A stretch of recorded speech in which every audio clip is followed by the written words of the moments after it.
سلام رفیق، خوش اومدی به کانال خودت. من آرادم و امروز قراره اپیزود 3 خاطرات ترسناک شما رو با هم دیگه گوش بدیم. قبل از اینکه بریم سراغ ویدیو، کانال رو یادت باشه که سابسکرایب کنی، لایک کنی، زنگوله رو بزنی و حتما یه کامنت انگلیسی زیر این ویدیو بذاری تا سابسکرایبت نپره. پس بدون مقدمه بریم سراغ داستان.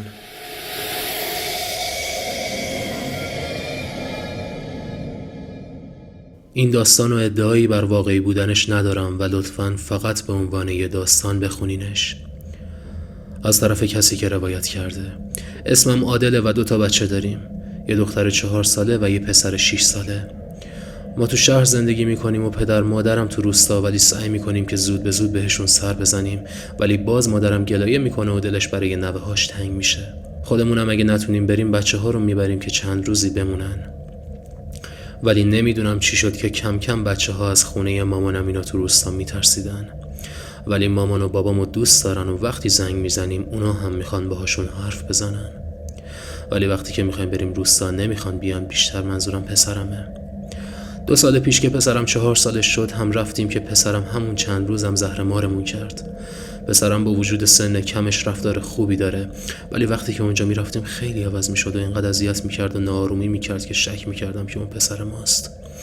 وقتی اونجا میرفتیم نمیخواست پاشو اونجا بذاره و شبا هم خیلی اذیت میکرد. اگه بگم پسرم شبا کابوسمون میشد دروغ نگفتم. یه روز گفتم علی چرا اینطوری میکنی؟ اینجا خونه بابا بزرگه، چند روزی اومدیم که به تو و خواهرت خوش بگذره، اگه بخوای اذیت کنی دیگه نمیارمت اینجاها. علی با شنیدن حرفم یهو انگار 4 ساله نبود و 40 سالش شد. برگشت بهم گفت تو اصلا میدونی که تو این خونه کیا زندگی میکنن؟ بهش گفتم مگه به غیر از بابا بزرگ و مامان بزرگ کس دیگه ای رو هم تو این خونه دیدی؟ بگو ببینم چیزی دیدی؟ علی گفت آره دیدم، ولی الان نمیتونم بگم، شب میگم. از اینکه علی اینقدر راحت میتونست جمله بندی کنه تعجب کرده بودم، چون علی تو حالت عادی نمیتونست اینطوری کلماتو پشت سر هم بچینه و مشکل داشت، ولی اون لحظه طوری حرف میزد که انگار یه مرد عاقل و بالغه. حرفای علی رو با همسرم در میون گذاشتم. همیشه در مورد بچه ها با هم مشورت میکنیم. همسرم گفت تو این سن عادیه که بچه ها دوست خیالی داشته باشن، پس کاریش نداشته باش، بذار ببینیم چی میشه. مطمئنم چیز مهمی نمیتونه باشه، اما من نگران بودم و میترسیدم که نکنه علی جنی چیزی دیده باشه. شب شده بود و منتظر بودیم ببینیم علی چیزی میگه یا نه. همه تو پذیرایی نشسته بودیم و چای میخوردیم و همسرم رفت تو آشپزخونه که دوباره چای بیاره و علی هم کنارم نشسته بود. یهو دیدم علی بهم زل زده و همون لحظه احساس کردم که خونه سرد شده و همه موهای تنم سیخ شده بود. گفتم چرا یهو اینجا انقدر سرد شده؟ که علی گفت خونه سرد نشده بابا، اونا اومدن. گفتم کیا؟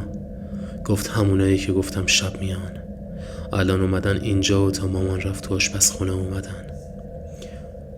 بابا بزرگ گفت علی کی اومده؟ هر کی اومده نوه منو اذیت کنه خودم میزنمش.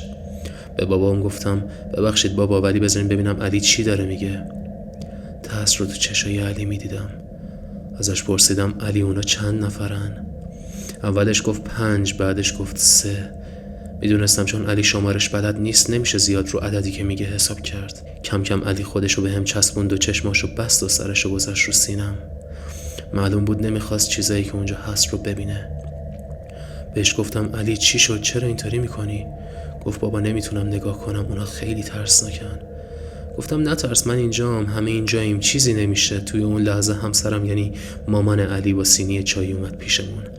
علی با ناراحتی به مامانش گفت چرا وقتی رفتی تو آشپزخونه درو نبستی؟ و شروع کرد به گریه کردن. اون شب ما 4 تایی توی پذیرایی خوابیدیم.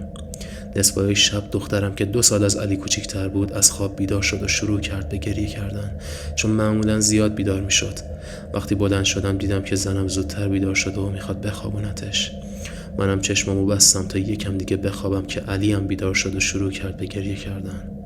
معمولا علی شبا بیدار نمیشد، یا اگرم بیدار میشد گریه نمیکرد و میومد ما رو بیدار میکرد و میگفت که نمیتونه بخوابه. بغلش کردم و گفتم چرا گریه میکنی؟ با شنیدن چیزی که علی گفت زهره ترک شدم. علی گفت بابا اومدن شما رو دار بزنن. اگه هم باور نمی کنی اتاق کنار آشپزخونه رو نگاه کن. طنابا از سقف آویزونه. علی از سر شب پیش ما بود، از اتاق خارج نشده بود. چطوری میتونست که بفهمه توی اون اتاق چه خبره؟ اصلا بچه 4 ساله چه میدونه دار زدن یعنی چی؟ بهش گفتم بیا با هم بریم و ببینیم که تو اتاق هیچی نیست.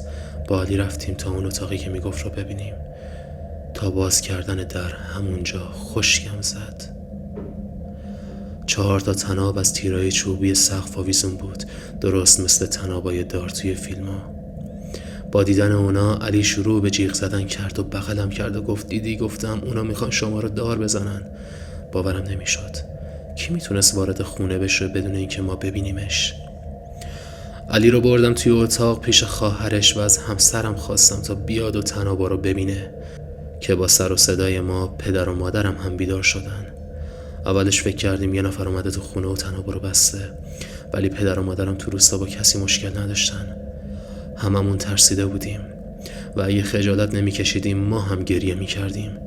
طوری بود که نمیتونستم به علی بگم چیزی برای ترسیدن نیست، چون واقعا چیزی برای ترسیدن وجود داشت. خیلی سخت دوباره بچه ها رو خوابوندیم و من و همسرم با پدر و مادرم مشورت کردیم. به پدرم گفتم عمو جلال هنوز تو روسته یا با بچه هاش رفته شهر. عمو جلال یه مسلمون واقعی و یه انسان تمام عیار بود که از مسائل ماورایی سر در می آورد. پدرم گفت عمو جلال هیچ وقت شهر رو دوست نداشته و هیچ وقت هم شهر نمیره. قرار شد که فردا اولین کارمون رفتن پیش عمو جلال باشه. تا صبح نتونستیم بخوابیم، ولی من همونطوری که به پشتی تکیه داده بودم خوابم برده بود. صبح بابام خودش رفته بود و عمو جلال رو آورده بود که منم با صدای صحبتشون از خواب بیدار شدم. بابام عمو جلال رو به اتاق دار برد تا ببینتشون. عمو جلال وقتی طنابا رو دید یه نردبون خواست و ازم خواست تا برم بالا و بیارمشون. منم میترسیدم به طنابا دست بزنم، ولی خجالت میکشیدم چیزی بگم. رفتم طنابا رو باز کردم و به عمو جلال دادم. هممون رفتیم و توی اتاق پذیرایی نشستیم. عمو جلال یه تیکه پارچه، یه سطل آب و یه فندک ازم خواست. یه رشته از طنابا رو کشید و 2 سرش رو سوزوند و توی آب سطل انداخت و با پارچه روش رو پوشوند. گفت که صبر کنیم فعلا و ما هم منتظر موندیم. نمیدونستیم که منتظر چی هستیم و فقط به عمو جلال نگاه میکردیم. تو همین حین عمو جلال برای این که تا کارش نتیجه بده حوصلمون سر نره شروع به صحبت در مورد اجنه و یکم اطلاعات و اینا بهمون داد. یهو دیدم علی اومد پیشمون. بهش گفتم تو برای چی اومدی اینجا و دستشو گرفتم تا ببرمش تو اتاق که عمو جلال بهم گفت بیرون نکن، اول ازش بپرس برای چی اومدی اینجا. قبل از اینکه از علی چیزی بپرسم علی رو به عمو جلال گفت یا ابوالفضل. علی رو به عمو جلال گفت به خاطر تو اومدم اینجا. با هر حرکت علی کار ترسناکتر می شد. علی گفت تو اون سطل آهن وجود داره. خیلی تعجب کرده بودم چون دایره لغات علی به این وسعت نبود که اسم سطل یا آهن رو بدونه. عمو جلال گفت باشه و همسرم علی رو از اتاق برد بیرون. 2-3 دقیقه بعد عمو جلال پارچه رو از روی سطل برداشت. هممون خشکمون زده بود.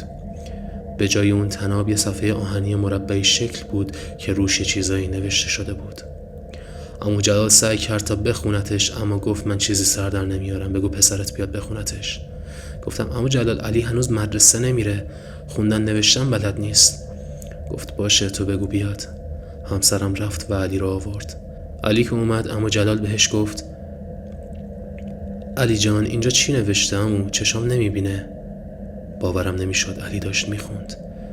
علی اسم چند تا از فامیل هامون رو خوند و گفت که برای بابا بزرگ و مامان بزرگ طلسم گذاشتن و این اجنه هم چند سالیه به خاطر همین طلسم توی خونه دارن زندگی میکنن.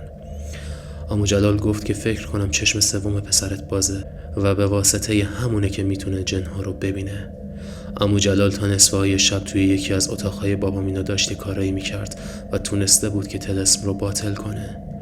خیلی اصرار کردیم که بگه طلسم کار کی بوده، ولی نمیگفت. آخرش به اصرارهای زیادم گفت ببین جنهایی که همراه هم هستن بهم میگن اگه اسم کسی که طلسم رو گذاشته بگم اتفاقای خیلی بدی میفته. بابام گفت چه اصراری داری که بدونی؟ اگه قراره به ضررمون باشه بذار تا ابد یه راز بمونه. عمو جلال خداحافظی کرد و رفت. از اون موقع تا الان دیگه هیچ وقت بچه‌ها از رفتن به خونه بابا بزرگ نترسیدن و این درست بودن کار عمو جلال رو نشون میده. ولی نمیدونم چشم سوم علی خود به خود بسته میشه یا نه، یا اگه جنی باشه میتونه ببینه یا نه. ستونم دمت گرم اگه تا اینجای ویدیو رو دیدی. خوشحال میشم اگه یه کامنت انگلیسی بذاری و حتما کانال رو سابسکرایب کن.